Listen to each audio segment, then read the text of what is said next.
Bueno, pues vamos a comenzar lo de hoy, muerte, sepultura y resurrección del Señor. En nombre del Padre y del Hijo y del Espíritu Santo. Amén. Nos ponemos en la presencia del Señor para contemplar, vamos a contemplar hoy sus misterios. Mejor dicho, los vamos a estudiar porque contemplarlos los contemplamos en la celebración o en las celebraciones litúrgicas. Vamos a aprender un poco más para poderlos contemplar de verdad.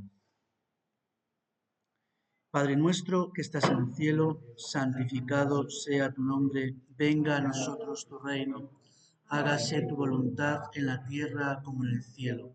Danos hoy nuestro pan de cada día, perdona nuestras ofensas, como también nosotros perdonamos a los que nos ofenden. No nos dejes caer en la tentación y líbranos del mal. Dios te salve María, llena eres de gracia, el Señor es contigo. Bendita tú eres entre todas las mujeres y bendito es el fruto de tu vientre, Jesús. Amén.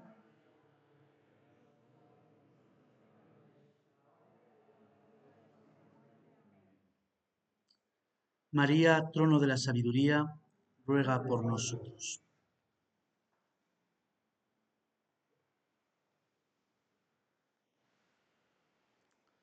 Bueno, pues ya tenemos un recorrido hecho, solamente nos falta hablar de la Pascua y de Pentecostés el próximo lunes. Y este lunes, bueno, recordamos que hemos visto dos temas sobre la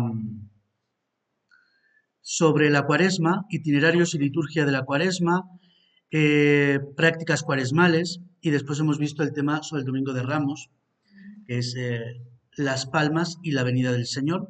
Y hoy vamos a ver el Triduo Pascual. Como muchas veces se dan estos temas y para no repetir, estamos intentando darles otra perspectiva, verlos, estudiarlos, reflexionar sobre ellos, pero a veces desde otras perspectivas que no sean las que habitualmente hemos visto o hemos escuchado o hemos leído. Hoy, vamos a ver, hoy muerte, sepultura y resurrección. Triduo Pascual. Triduo Pascual, que es el viernes, el sábado y el domingo. Muerte, sepultura y resurrección. Y todo esto tiene su preludio el Jueves Santo, por la tarde. Entonces, como cualquier gran solemnidad, comienza el día antes por la tarde. El Viernes Santo, digamos que comienza el Jueves Santo por la tarde.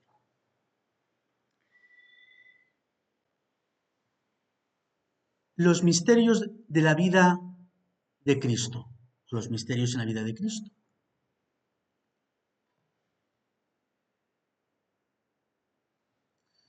Cuando San Ildefonso escribe sobre el bautismo, habla de que a través de la iniciación cristiana, concretamente dice, regenerado por el bautismo, después de la recepción del Espíritu, confirmación, se entregará a Cristo por la participación en el cuerpo de Cristo, Eucaristía, los tres sacramentos, ¿no? Él, hablando de la iniciación cristiana, habla del libro del Apocalipsis, el libro que tiene los 7 sellos, y dice que fue abierto por el león de la tribu de Judá. El león de la tribu de Judá, luego hablaremos de ello, es el mismo cordero inmolado. Es la misma imagen, se identifican el león de la tribu de Judá con el cordero inmolado. Cristo, la imagen es que Cristo muere como un cordero inocente, pero resucita con la fuerza de un león. Él dice, toda la Sagrada Escritura fue abierta por el león y su comprensión es revelada a los hombres por Cristo, que cargó sobre sí solo y quiso que se cumplieran los misterios que estableció y previó debían cumplirse para la salvación del género humano. Y él habla de 7 misterios. Dice, Cada uno de los sellos del libro del Apocalipsis, dice, es un misterio de la vida de Cristo, que se abre para nosotros a través de la vivencia de la fe, que está centrada y tiene su culmen de tocar a lo divino en nuestras celebraciones.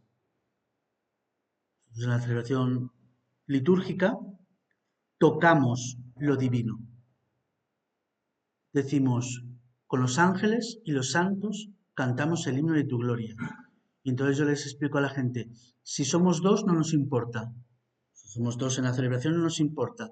Y porque con nosotros están todos los santos y todos los ángeles. Pero no somos dos, es una multitud.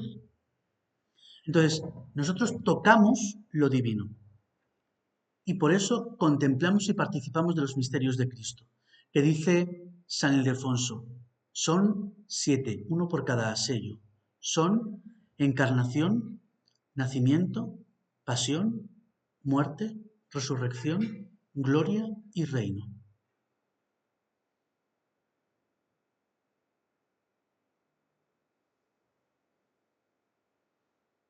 ¿Os acordáis que he explicado alguna vez, sobre todo en la parte del catecismo, qué es una palabra griega, que aprendemos idiomas, todo esto, una palabra griega que es kenosis? ¿Os acordáis de la kenosis? Que se traduce como humillación voluntaria, abajamiento. Cristo se abaja hasta lo más profundo del hombre, hasta lo más profundo, lo más profundo, lo más profundo, para después levantarnos con Él, para después ascender y levantarnos con Él. ¿Os acordáis que os dije que el bautismo se asimila a la muerte? El bautismo es participar de la muerte de Cristo. ¿Y dónde se bautizó Cristo? Que es el lugar, el Jordán, allá al lado del Mar Muerto, que es el lugar más profundo de la tierra, que podemos pisar sin bucear. Lugar más profundo para después llevarnos con Él. Pues si ustedes cuentan estos 7 misterios, el del medio es el más profundo. El abajamiento, encarnación, nacimiento, pasión, muerte, para después ascender, resurrección, gloria y reino.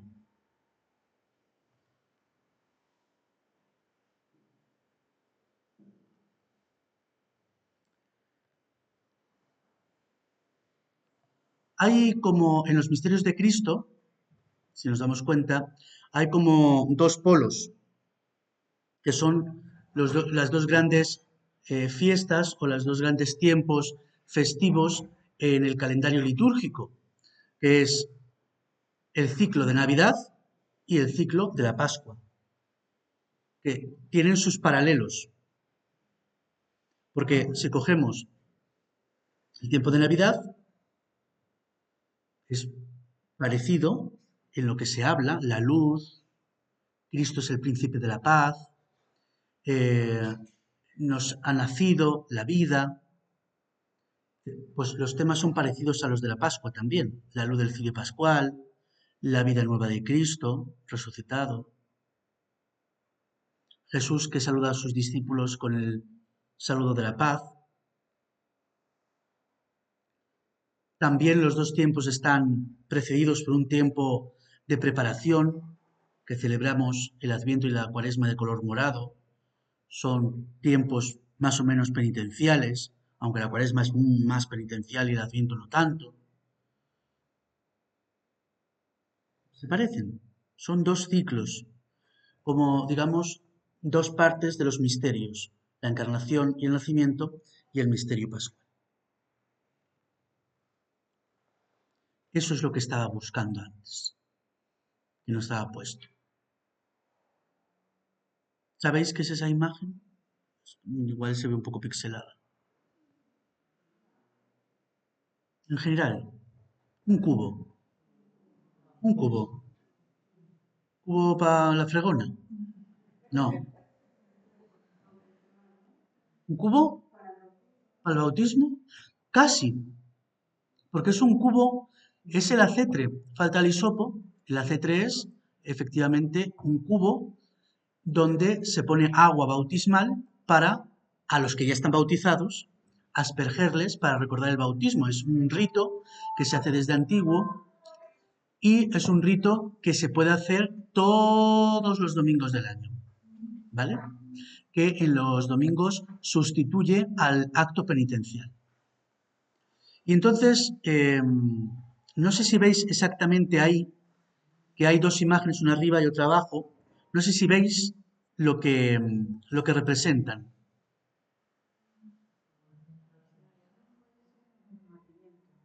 Lo de abajo es un nacimiento, sí, efectivamente. Y lo de arriba, la última cena. Es un cubo, es muy bonito, está en Nueva York, es del siglo noveno, décimo, es muy bonito y tiene 5 escenas, 5 arriba, 5 abajo. Las de arriba son del ciclo de la pasión y las de abajo son del ciclo de la encarnación y nacimiento. Concretamente están Última Cena, Nacimiento, lo tenéis ahí en el cuadro, la traición, el Monte de los Olivos, ¿no? El beso de Judas, y el sueño de San José, la crucifixión y el bautismo, la resurrección y la anunciación, y la extensión y la visitación. Entonces, los de arriba van en ese orden, muy bien, última cena, tradición, crucifixión, eh, resurrección y extensión, pero los de abajo están como descolocados. Se supondría, ¿verdad?, que debería de ir la anunciación en primer lugar, luego la visitación, el nacimiento, sueño de San José, bautismo, ¿no? Para que vaya el primero de un ciclo y el primero del otro. Porque además no están mezclados, sino que si os dais cuenta está, si empezamos por anunciación, visitación y volvemos hacia adelante, nacimiento, sueño de San José, bautismo. Yo cuando lo vi dije, está un poco descolocado. En Nueva York, sí. En Nueva York vamos a hacer una excursión en Nueva York para poderlo ver porque esto es muy importante. En el Metropolitano, en el Museo Metropolitano.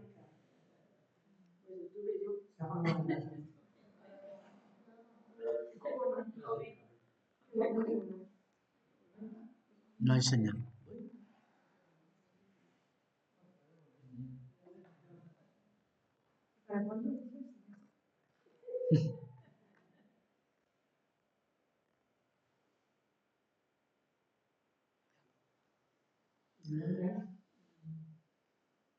El origen no lo sé.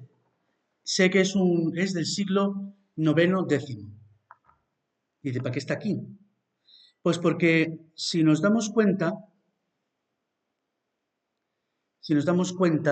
las escenas sí tienen que ver. Están colocadas así por algún motivo. O sea, los antiguos no hacían como nosotros, que colocamos los cuadros y las imágenes en la iglesia a veces al tuntún, sino que pensaban antes de hacer. Y entonces está colocado de forma que esto que vemos es que tanto en el misterio de la encarnación y nacimiento como en el de la pasión hay una escena que nos invita a ver la presencia de Cristo en el mundo. Nacimiento y la última cena. Cristo viene al mundo y Cristo queda en el mundo con la institución de la Eucaristía. Se hizo carne y puso su tienda entre nosotros.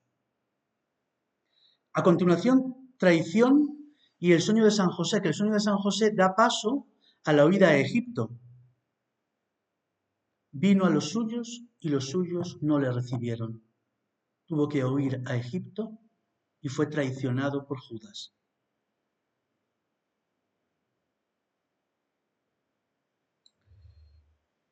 Crucifixión y bautismo, que tienen que ver, porque el bautismo, nuestro bautismo es una participación sacramental, es una participación a través del sacramento en la muerte y resurrección de Cristo.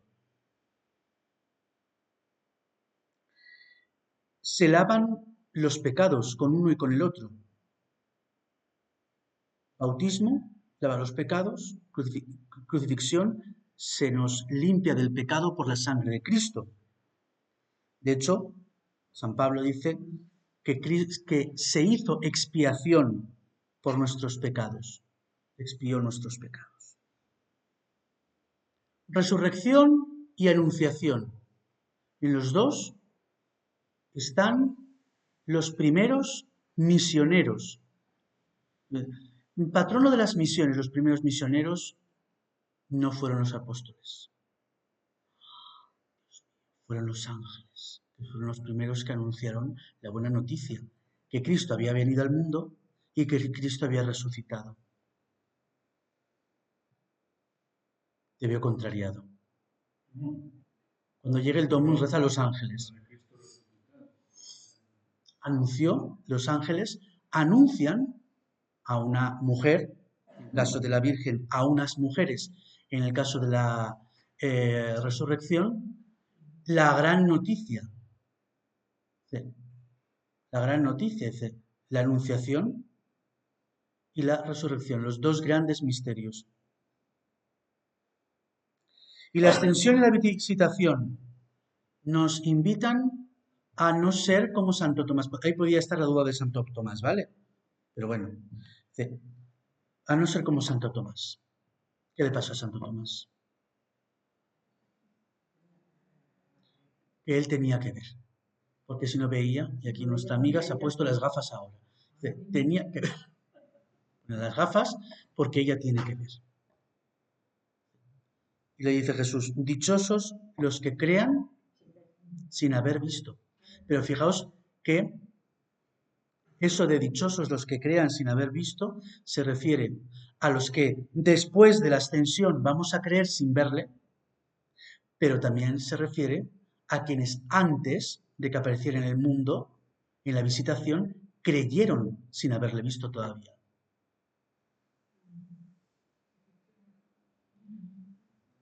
Se refiere a nosotros que no lo hemos visto, pero se refiere a Isabel, que cree sin que Cristo todavía hubiera estado en el mundo, sin haberlo visto, ya cree en él. Jesús está en el mundo, está en el vientre de María, pero sin verle, cree.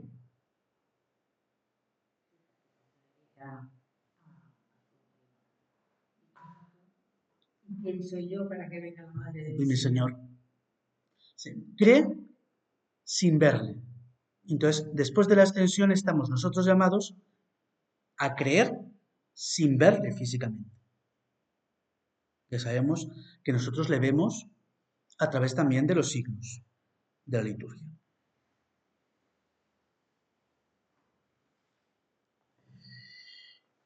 Los misterios, todos ellos van teniendo relación, claro, entre ellos. La última cena tiene relación con la muerte del Señor, con la resurrección, con la ascensión, todo el misterio pascual. Van teniendo relación los de la encarnación y el nacimiento. Cristo se encarna, nace, recibe el bautismo. Bien.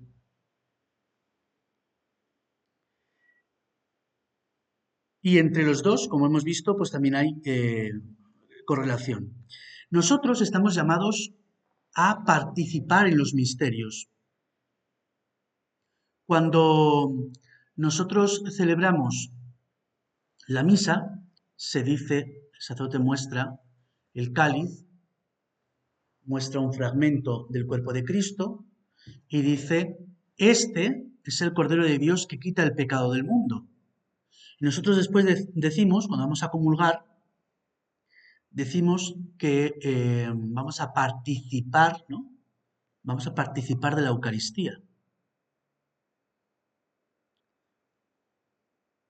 Haciendo un paréntesis, hace poco escribió un profesor sobre un problema que es lo de ir a comulgar, ¿no? Dice, Antes se iba a comulgar y ahora hay gente que va a por la comunión. ¿Qué diferencia hay entre ir a comulgar e ir a por la comunión? Vosotros yo veo que todos vais a comulgar, pero hay sitios en que la gente va por la comunión, no a comulgar.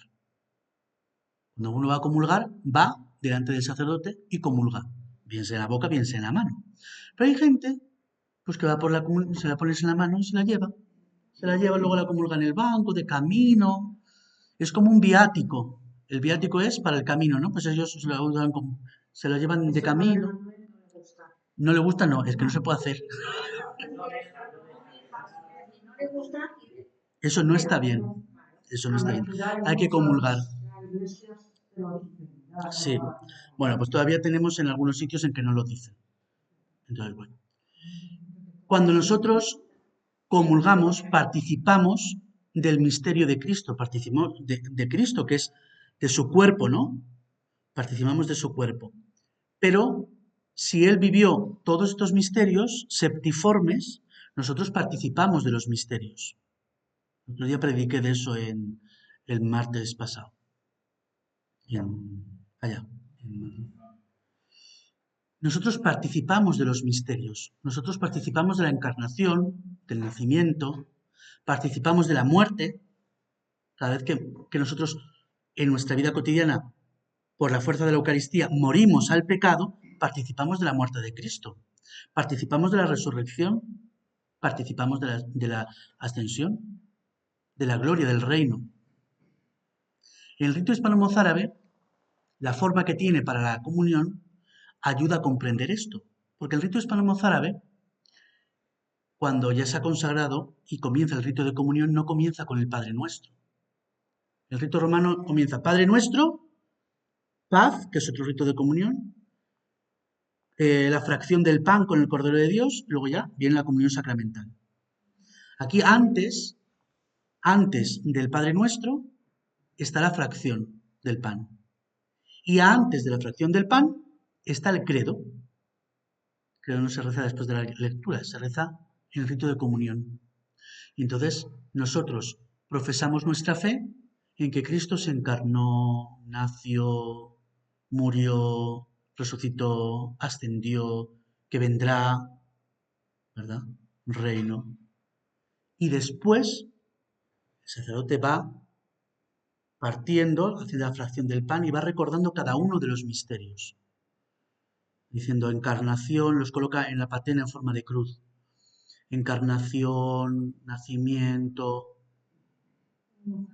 Sí, los va colocando en forma de cruz aquellos misterios que tienen que ver con la vida de Jesús en la tierra. Gloria y reino los coloca aparte. Va evocando todos los misterios y después se comulgan. Es decir, después los van mencionando, aunque no se oigan mucho,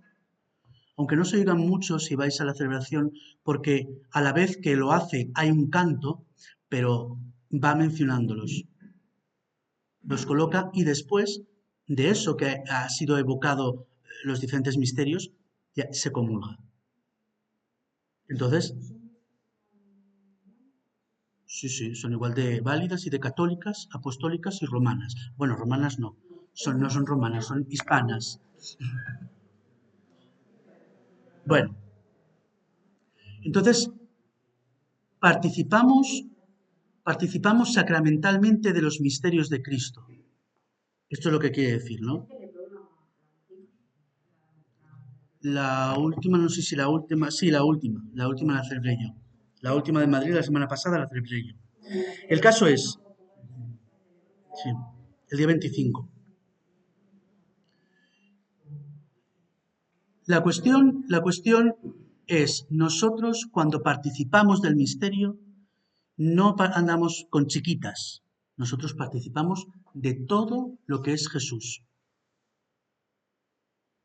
De todos los misterios que podemos contemplar en la liturgia, de todos los misterios nosotros participamos a través de la comunión y a través de nuestra vida sacramental. Cambiando de tema. Todo esto es como una introducción larga, ¿verdad?, al triduo, porque todo es, el triduo pascual es el centro donde se celebran los misterios de nuestra fe. Para entender estos misterios también es bueno acercarse a la Pascua judía, porque Jesús, decimos, la última cena. Entonces hay canciones, meditaciones y todo eso. Qué bonito, porque Jesús, pues con sus amigos, pues se fue a cenar. Entonces, bueno, menos mal que no había Burger King, si no van para allí, ¿verdad? Pues si hubiera habido Burger King, pues hubieran ido al Burger King. No, a mí me gusta más Telepizza. No, a mí me gusta más un restaurante normal. No era una cena de amigos. No era una cena de amigos, ¿eh? Era un rito. Estaban celebrando la Pascua judía. Era un rito como el que nosotros tenemos. Lo que pasa es que el rito era en casa, con la familia o con quienes estuvieran en la casa. Había un ritual en el que había diferentes oraciones, diferentes gestos. Es verdad que se comía el cordero, que se comía, el pan, estaban bizcocho ese, no me acuerdo cómo se llamaba, las verduras amargas, todo esto estaba, pero es un ritual. Entonces, para entender lo que es el jueves y el viernes santo, es necesario que nos adentremos un poquito en cómo se celebraba la Pascua judía y en algunas ideas sobre esto. La Pascua judía, bueno, tenía, digamos que se puede resumir los ritos en 5 partes. Primero, escoger un cordero macho sin defecto. 2, sacrificar el cordero. 3, impregnar con la sangre del cordero las jambas de la puerta. Comer la carne del cordero y cuando se celebra la primera Pascua, el mandato de guardar la Pascua como un día de conmemoración. ¿Vale? Esto fue la institución de la Pascua.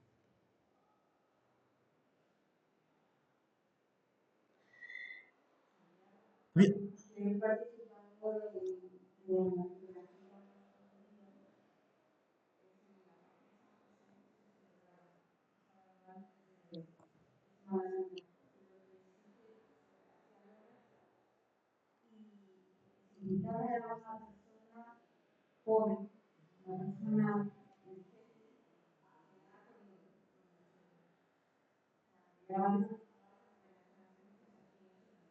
Ujú.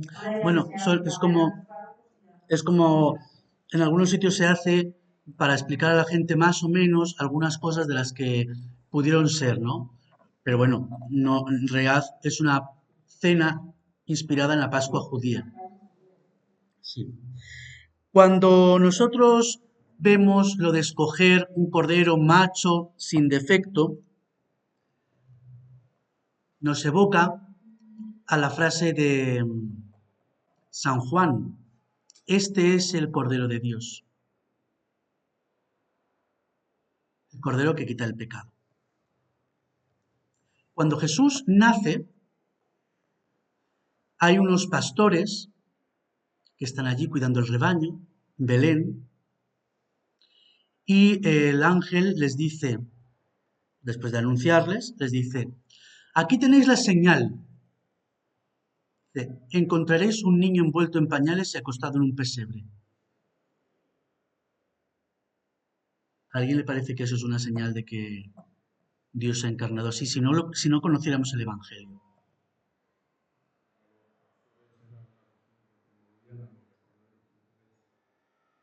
¿A cuáles? A los machos sin defecto y los acostaban en un pesebre de piedra, porque en Belén era de donde sacaban los corderos para sacrificar en el templo.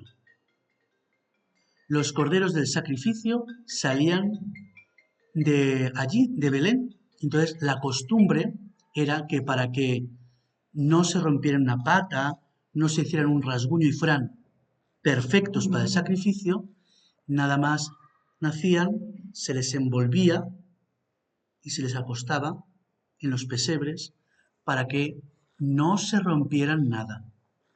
Por eso, para los pastores era una señal de que lo mismo que lo que ellos hacían con sus corderos para el sacrificio, se hacía con un niño que debía de ser algo importante. Y si ellos conocían, que lo conocían bien, los oráculos y hablaban de que el Mesías iba a ser llevado como oveja al matadero,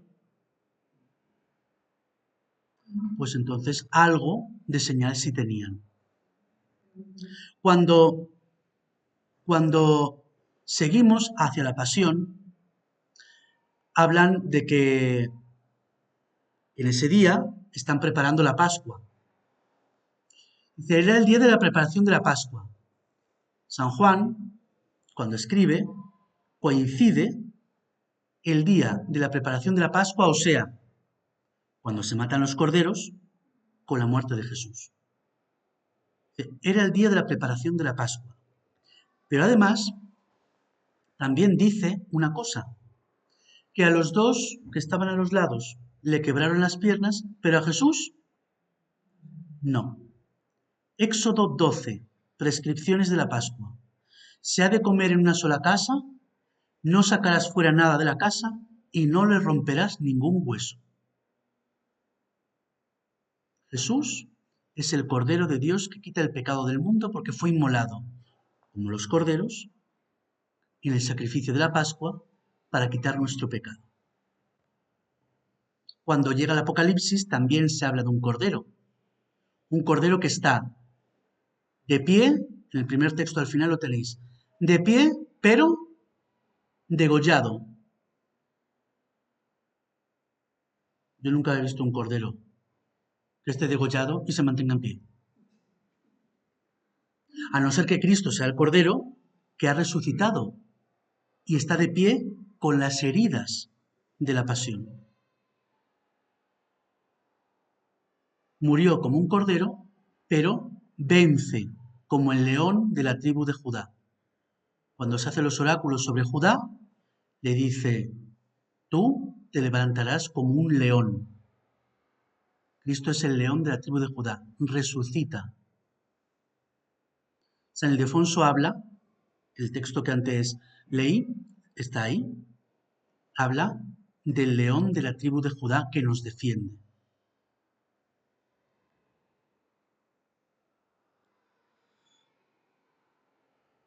Segunda parte, segunda cosa, el cordero hay que sacrificarlo. Se elige el cordero y se sacrifica. Ya hemos hablado de la cruz ahora. Se sacrifica.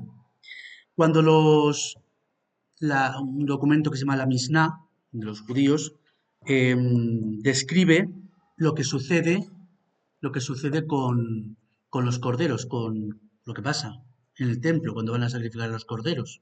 Y dice que la sangre era derramada por un agujero, un desagüe, digamos, para que saliera fuera del templo. Y era canalizada por ese agujero junto con el agua para que la hiciera fluir. Y salía por el lado oriental del templo. Esto habla, el libro de Ezequiel, de un manantial que sale por el lado derecho del templo y que da vida a todo lo que llega a la corriente. Es un manantial de agua. Y es curioso porque esto desaguaba en el torrente Cedrón y dicen las fuentes de la Misná que precisamente el torrente Cedrón era especialmente fértil por el agua y la sangre que brotaban del templo. Yo no sé si os acordáis que cuando Jesús fue al templo y dijo que destruid este templo que yo lo restauraré en 3 días, dice el evangelista, se enfadaron los judíos porque ellos no entendían. Él se refería al templo de su cuerpo. un torrente de agua y sangre saliendo del templo. ¿Y qué es fértil? La lanzada con la que le abren el costado a Cristo es esto mismo, la sangre del Cordero que brota y da vida, que brota del cuerpo, del templo.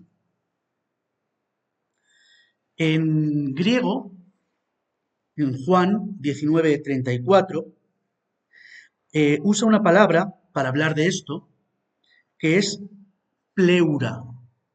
La palabra griega pleura se usa para dos cosas y describe dos cosas. Se traduce como costado, pero también como lado, refiriéndose a un edificio, a un templo. Dice un comentarista de esto, dice, ¿qué significa esto? Juan ve en el costado de Jesucristo el lado del nuevo templo, del que salen sangre y agua, un torrente que sana a toda la humanidad, da vida al desierto, lo hace florecer y fecunda nuestra vida.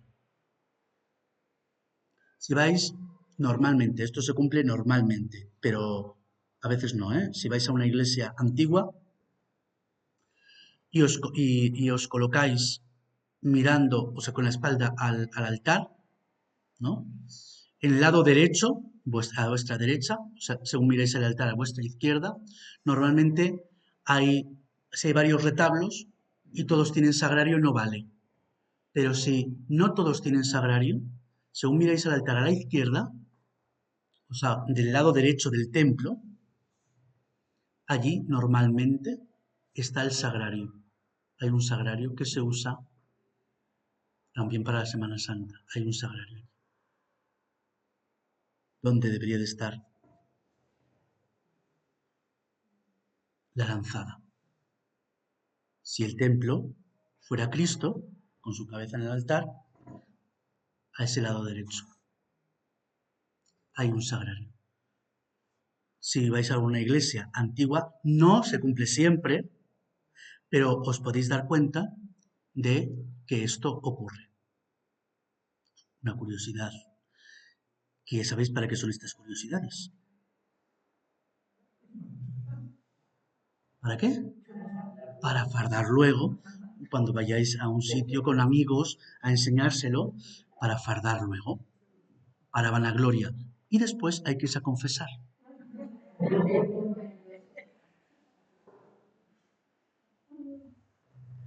También en la Pascua, en la primitiva, al principio de la Pascua, eh, se impregnaba con la sangre del cordero las jambas de las puertas. Recordemos el texto de la primera Pascua que se celebró en Egipto, ¿no?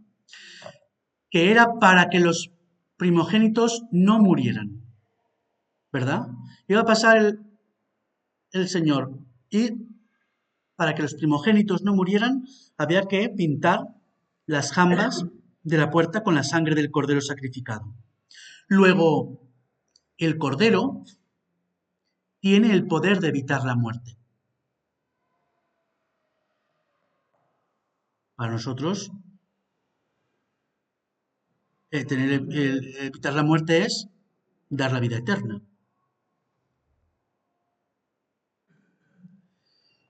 Había que comer la carne del cordero.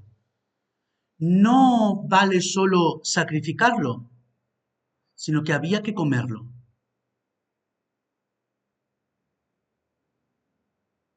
Y era una comida ritual. De hecho, no podía participar cualquiera de la comida ritual. Tampoco puede participar cualquiera de la Eucaristía. No podía participar cualquiera de la cena ritual. Dice Éxodo 12. Ningún extranjero la comerá. Se refería a extranjero fuera del pueblo de Israel. Nadie que no sea del pueblo de Israel la comerá. Circuncida a los esclavos que te hayas adquirido y solo entonces podrán comerla. Ni el emigrante ni el jornalero la comerán, porque no pertenecían al pueblo. Si querían comerla, tenían que circuncidarse. tenían que pertenecer al pueblo de Israel, porque era un ritual para quienes pertenecen al pueblo de Israel.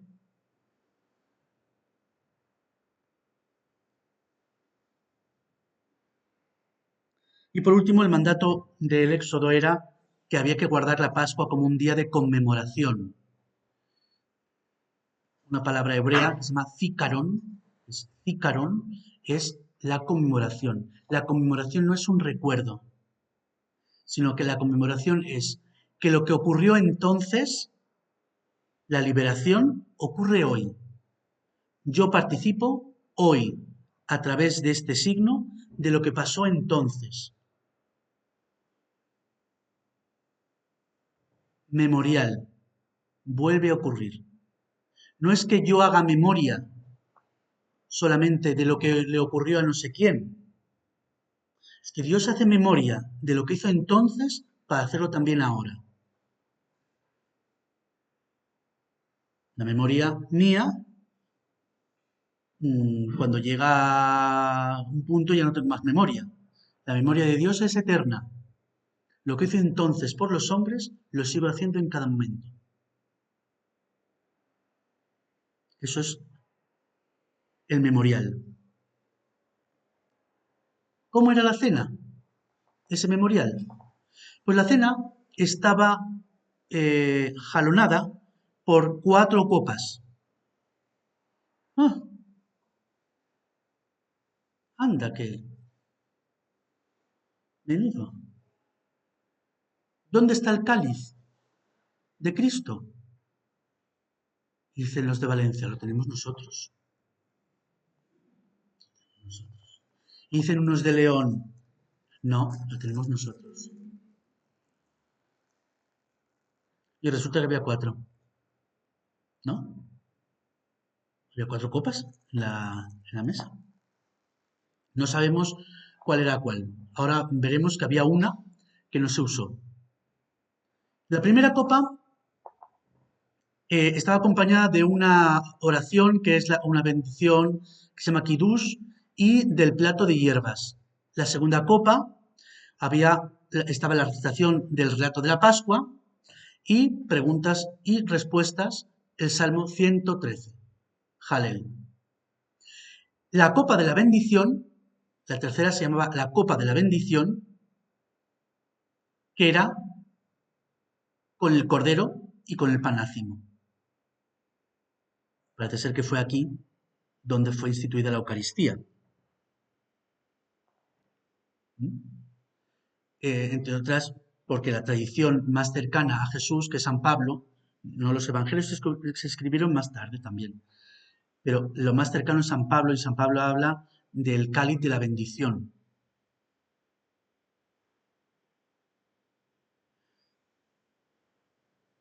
Y después, la copa de la consumación, con el gran jalel que eran los salmos y los himnos del Salmo 114 al 118. Que esto ya no sucedió en la última cena de Jesús, la última no sucedió. Quedó inconclusa la cena, ¿vale? Llegaron hasta la copa de la bendición. Después se marcharon. ¿Cómo se cocinaba el cordero para garantizar que era a fuego y no guisado o asado? Porque los judíos son judíos y no les valía cualquier cosa. Si era a fuego, era a fuego. No podía ser ni asado ni guisado. Era a fuego. No, pero yo meto en el horno de leña y lo hago allí con una cozolita. Eso es guisado. No, pues no le pongo cazuelita, le pongo pues unos aderezos. Eso es asado. ¿Cómo es que era a fuego? Pues dice San Justino que en efecto el cordero se asa colocándolo en una forma semejante a la figura de la cruz.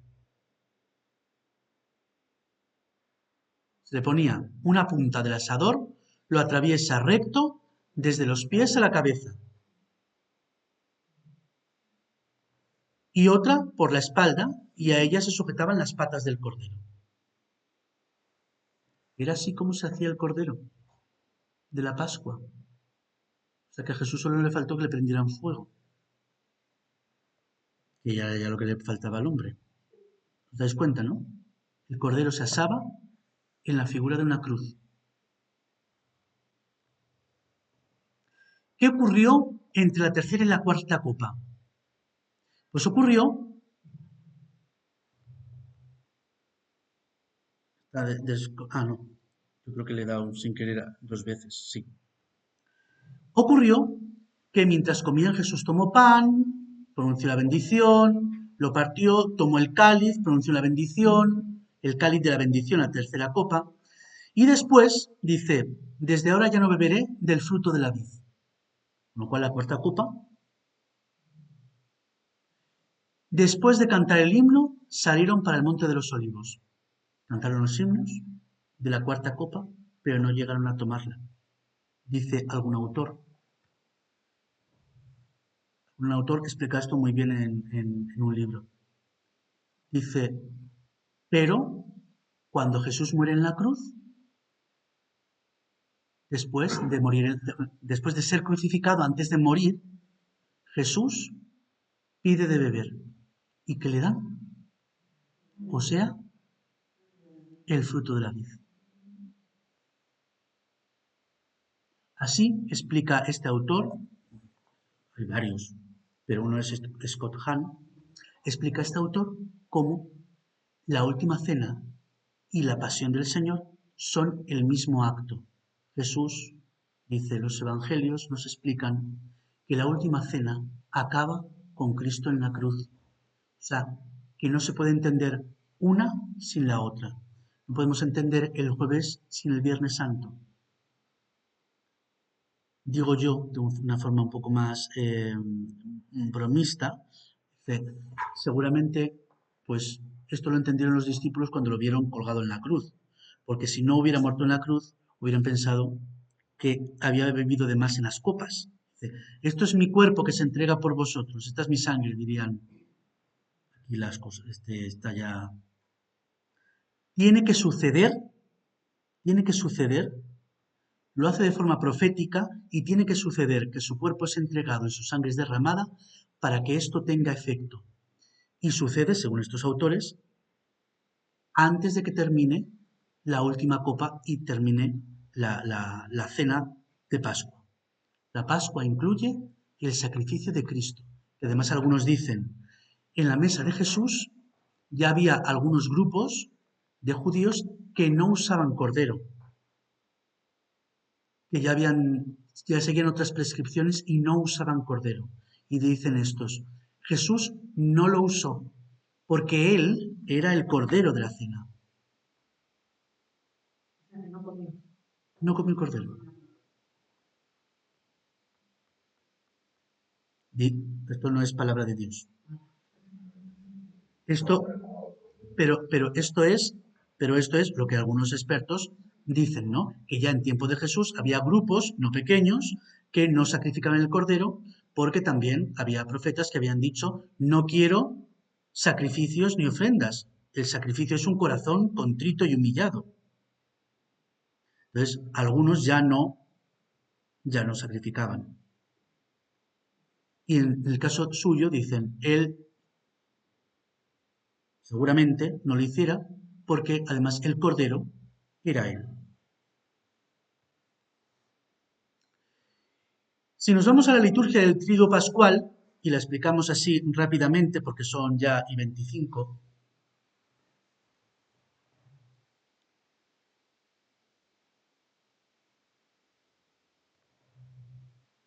introducción. Lo otro era un preludio solo. Ahora viene la introducción.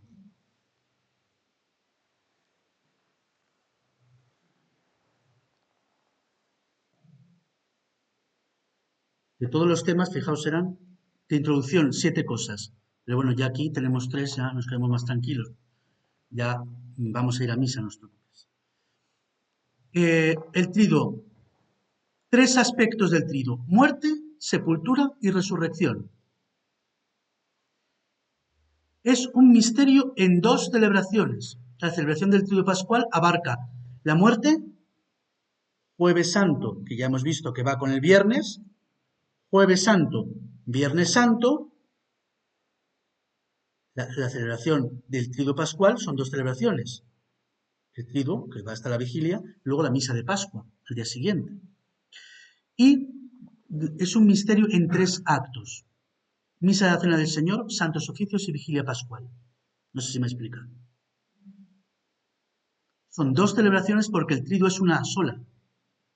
Misa de la Cena del Señor, Santos Oficios y Vigilia Pascual es una sola celebración.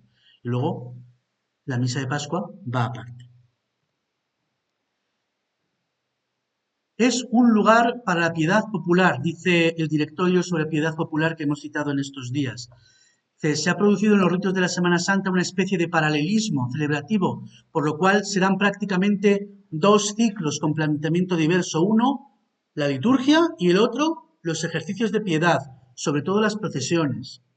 Dice, se debería reconducir a una correcta armonización entre las celebraciones litúrgicas y los ejercicios de piedad. Por ejemplo, en mi pueblo hay mucha tradición de siempre de rezar el Vía Crucis el sábado santo por la noche. Pues lo mismo hay que dejarlo de rezar. O hay que rezar el Vía Lucis, porque el sábado santo después de la vigilia no tiene a cuento rezar un Vía Crucis. Le hemos rezado que Cristo ha resucitado, ¿no? Pues habrá que cambiarlo a Vía Lucis, por ejemplo, ¿no? En mi pueblo todo el mundo se confiesa el jueves santo por la tarde. Bueno, pues no sé si es el momento de confesar, porque la cuaresma acaba al mediodía y se dice que antes de que termine la cuaresma se hagan las confesiones. Pues ahí, la piedad popular llevaba un ritmo y la liturgia tiene otro y a veces pues hay que armonizarlos. Esto es lo que dice el directorio. Y el directorio también habla de toda una serie de actos de piedad. Dice, Jueves Santo, la visita al lugar de la reserva. Viernes Santo, la procesión de la Virgen, la representación de la Pasión, el recuerdo de la Virgen de los Dolores. El Sábado Santo se celebra la hora de la Madre. El Domingo de Pascua, el encuentro del resucitado con la Virgen. La bendición de la mesa familiar. El saludo pascual de la madre, a la Madre del Resucitado, que es el canto del Regina Coeli. Introducción sobre el triduo. Exigencia y obligatoriedad del triduo.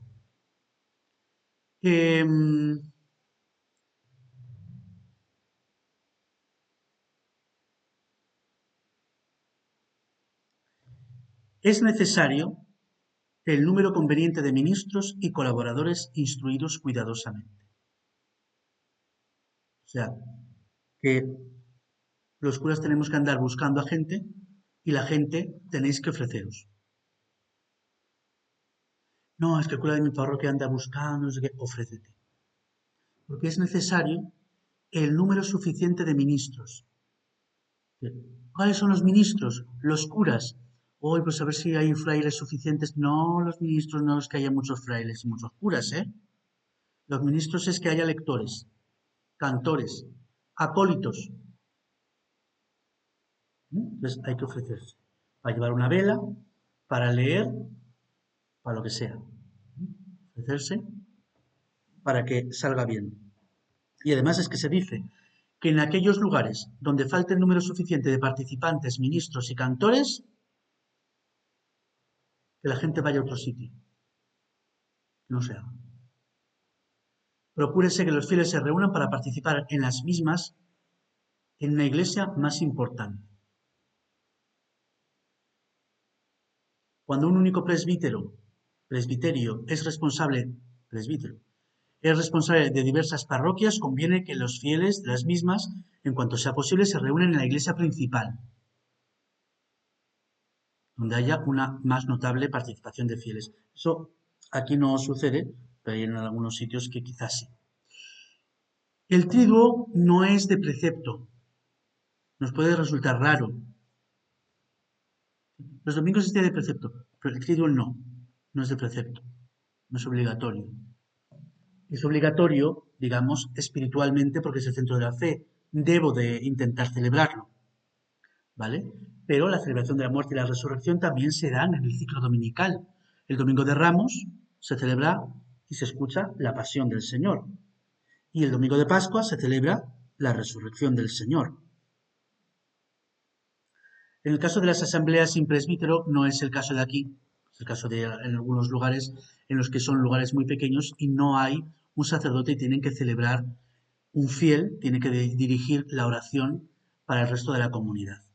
En cuyo caso hay que tener en cuenta pues que no se puede celebrar lo que viene en el misal, sino que tiene que ser otro tipo de cosas que a veces tienen que ser más con actos de la piedad popular que con elementos de la liturgia.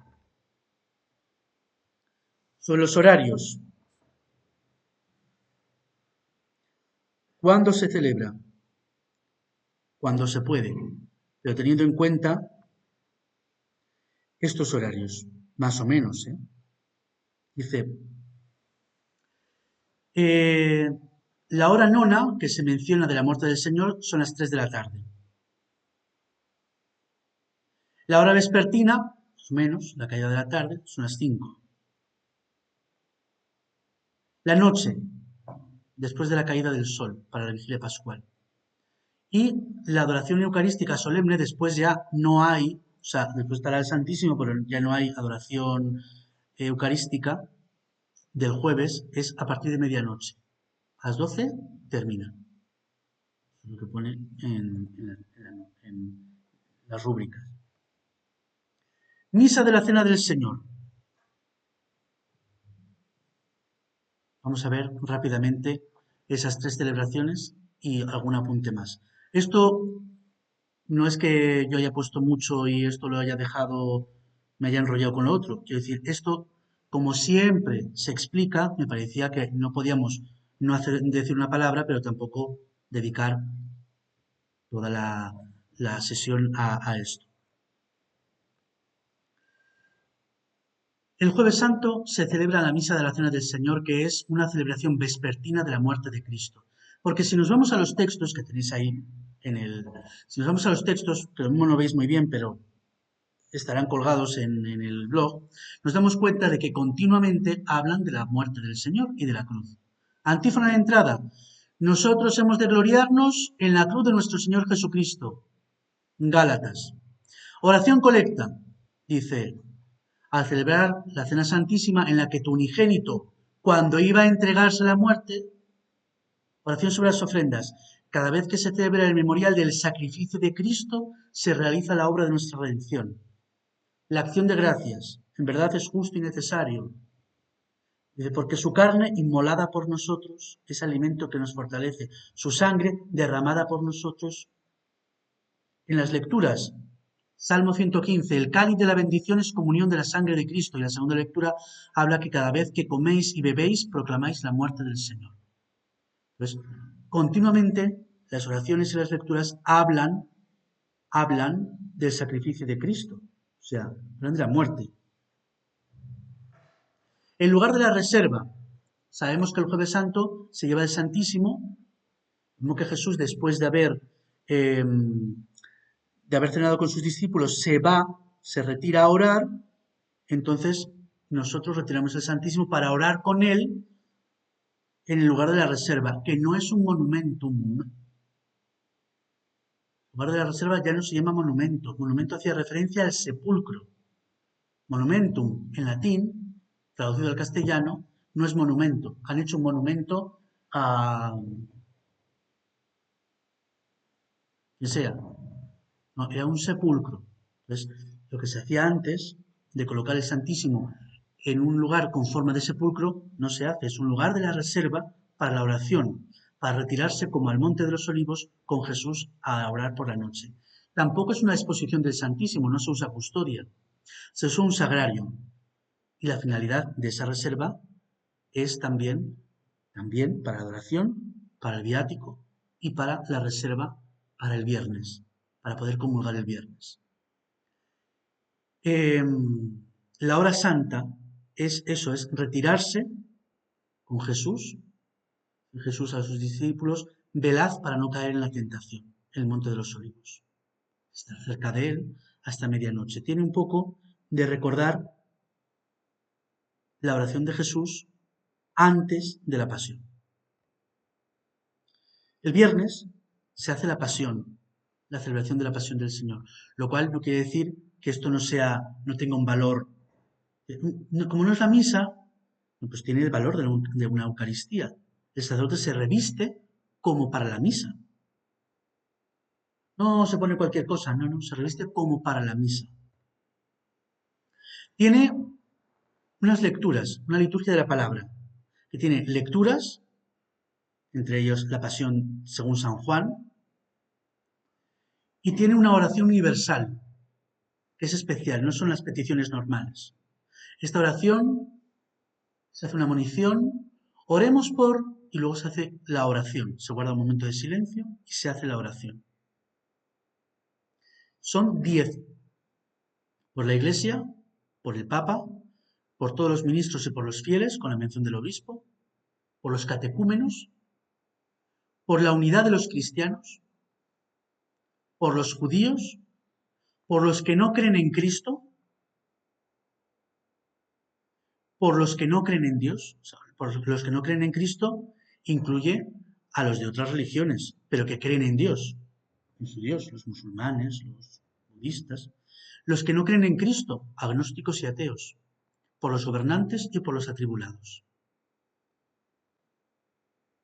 La segunda parte de la celebración es la adoración de la cruz, que tiene dos modalidades: procesionar con la cruz o tenerla velada con un velo en el altar y ir retirando el velo.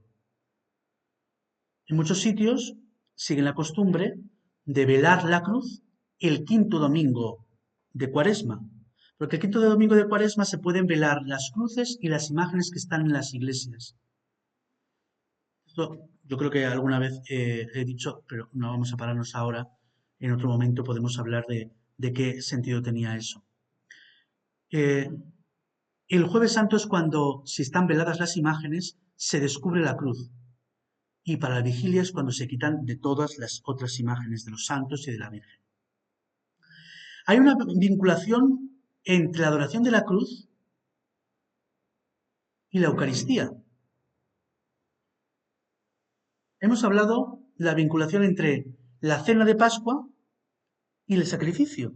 Y si nos damos cuenta, hay 3 partes en esta celebración. Liturgia de la palabra y termina con la comunión. Cualquier misa tiene liturgia de la palabra y termina con la comunión. Y lo que hay en medio es la consagración, la plegaria eucarística en las misas. Aquí, la adoración de la cruz. ¿Te das cuenta?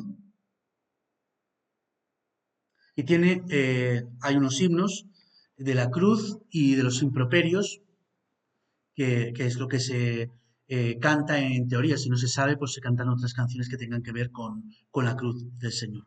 Y luego la otra parte es la comunión que se da de los panes que han sido ya consagrados el día antes.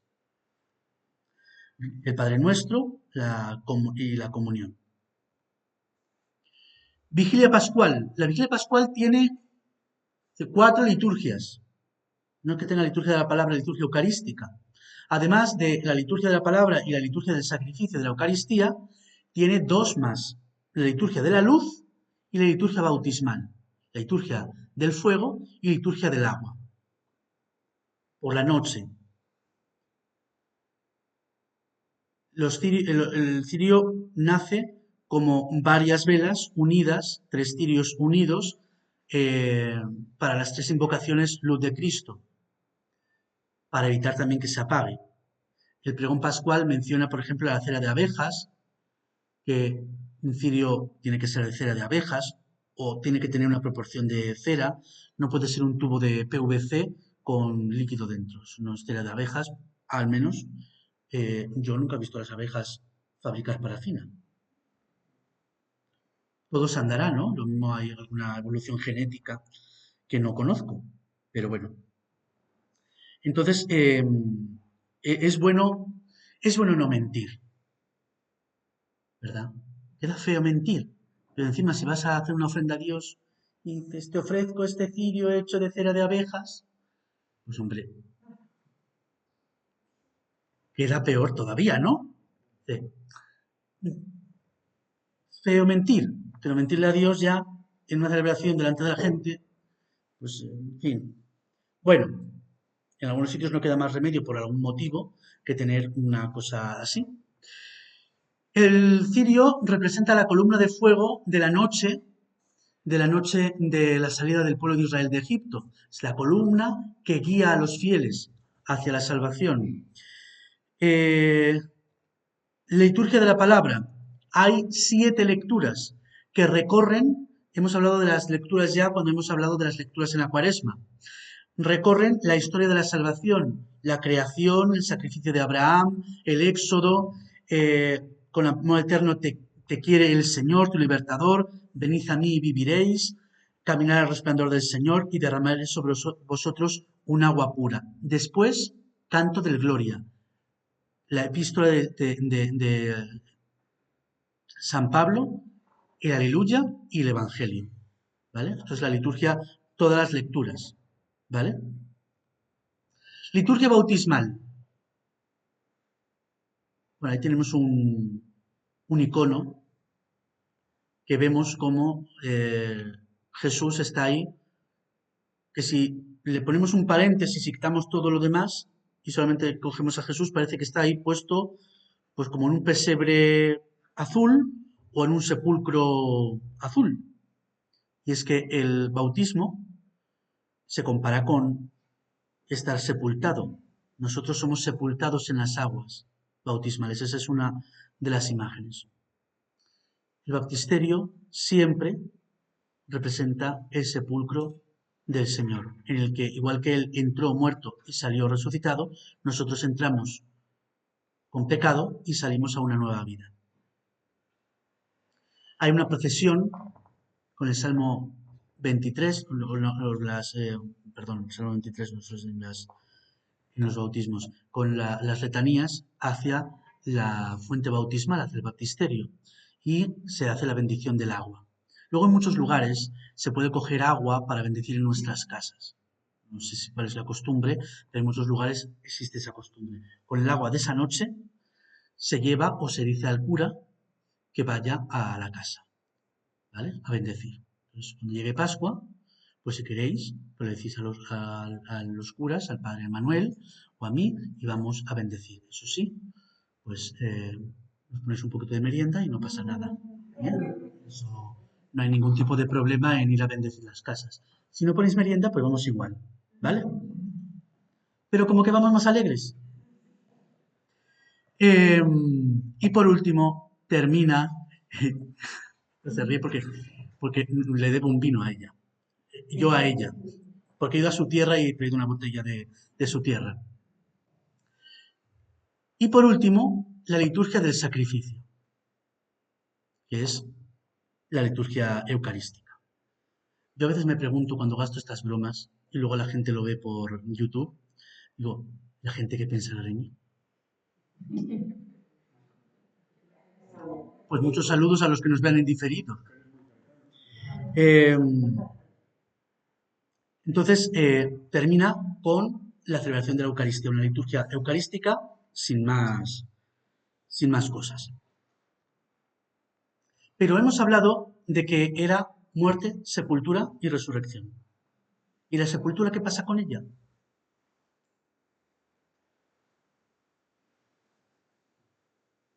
El sábado santo se celebra por la mañana, cuando se celebra el oficio de lecturas, no voy a leerla, pero se lee una homilía antigua que habla sobre el santo y grandioso sábado y describe cómo Jesús, cuando está en el sepulcro, dice, baja a redimir a Adán y a Eva, los coge de la mano para salvarlos. Baja a los infiernos. Lo que tenéis ahí es la bajada a los infiernos. ¿Quién anunció que Jesús venía? ¿Quién fue el precursor?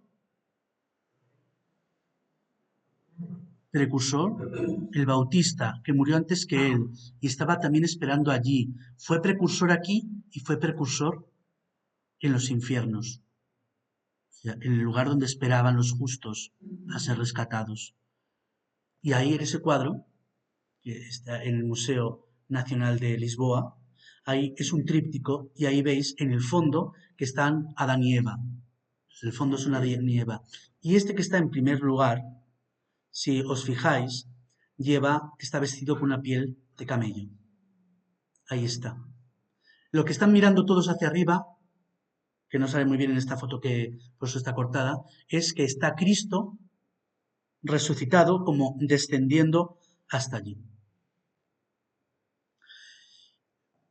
El oficio de tinieblas es, antiguamente, era una celebración, ahora se propone que se rece el oficio de lectura y laudes tanto el viernes como el sábado para celebrar la liturgia de las horas. Tampoco voy a parar más. Cuando descarguéis los apuntes estos, pues lo podéis leer y ya está, ¿vale? Muchas gracias. Estamos ya un poco justos de tiempo, así que nos vamos a cortar. Sí, lo subiré lo antes posible. No he podido subir el último, pero lo antes posible lo subiré. Sobre todo lo que se le apunte. Así que nada. Muchas gracias. El próximo lunes hablaremos de la Pascua. ¿Vale?